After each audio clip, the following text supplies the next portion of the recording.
Hello, my friends, and welcome to another Devotional Connection. I have been blessed with the opportunity to speak at a church a few days ago where I was asked to talk about Jesus' first miracle in John chapter 2, where he turned the water into wine. And it's one of my favorite stories. There's about 3 stories in the New Testament about Jesus that are my absolute favorite. It's that one, it's Jesus on the road to Emmaus, and it's Jesus when he's first calling Peter back after he had risen from the grave. Those 3 stories are just epitomize the character, personality, and the traits of Jesus Christ that I love the most. His playfulness, his joy, and his cunning in receiving his friends. I love thinking of Jesus as, when I get to heaven, he's not so high and mighty and so distant that he can't make breakfast for his friends. I love that. But in John chapter 2, in the story of him turning the water into wine at the wedding feast at Cana, there's a couple of things that I want us to consider as part of the miracle. It's my understanding that a Jewish wedding feast in ancient times traditionally could last for up to 7 days. And depending on the family, the friends, the festivities, the series of meals, it was a long party. I don't know at what point in the party this happened, but it happened at some point. And I have to make this point for clarity. Number one, it says that Jesus was invited, but it also says his mother was invited. I want to make sure that's clear too. He didn't have the kind of mama that, or upbringing and parenting that was not a fun to be around, was not invited, was not seen as someone who could help out, was not wanted. His mother was invited to this wedding as well. And Jesus and his disciples were invited to the party, and they showed up. One of the big points of this story that sometimes we miss is the power of presence. Jesus showed up to the party. Now, he's there at the wedding, he's there at the feast, he's enjoying himself, he's having a good time. And the Bible says that at some point in the evening, they ran out of the wine. And Jesus' mother goes to him and asks him, "Hey, son, they don't have any more wine." Insinuating, "Son, do something about this.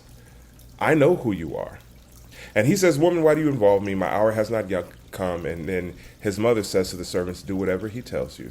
She doesn't pay any mind. It obviously was an inside thing between him and his mother for her to call her woman. I don't call my mother woman, but something was on the inside of that relationship, and they had gotten to a point where that wasn't even seen as disrespect. She just smiled and told the servants, "Do whatever he says."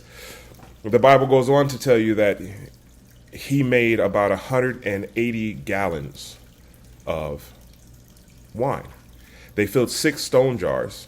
Verse 6, John chapter 2, verse 6 specifically says each holding from 20 to 30 gallons. If you go to the max and say 30 gallons each, 6 jars, that's about 180 gallons. So he's making a ton of wine. And it makes sure to say that in verse 7 that they were filled to the brim. When he does this, and he takes it to the master of the banquet, we have to assume a couple of things. Number one, by the master of the banquet's reaction, this was some quality stuff that he made.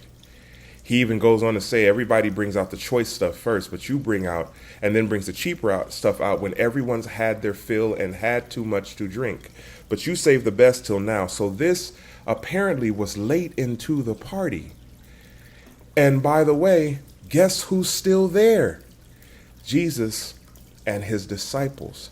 He didn't come in and make the 1 hour, I saw everybody, I made sure I greeted the right people and left. No, he was still there late into the party.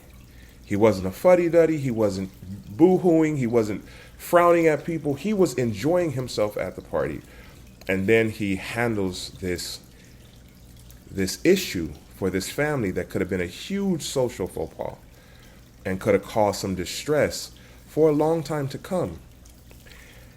And then he disappears and takes no credit for what has transpired and leaves these people, according to estimations, if you take 6 stone mason jars, 30 gallons each, 180 gallons of wine, you have about 908 bottles of wine that he has made.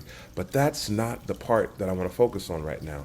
The part that I want to focus on is the request. I'm reading this story and I realize that the first miracle Jesus ever did came from intercessory prayer.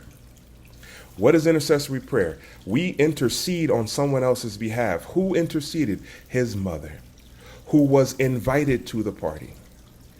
She was a welcome guest there, and she interceded on the behalf of this couple because she knew who he really was.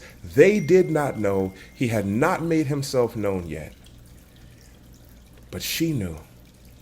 And I thought about that and I said, my goodness, isn't that what we're supposed to be doing today?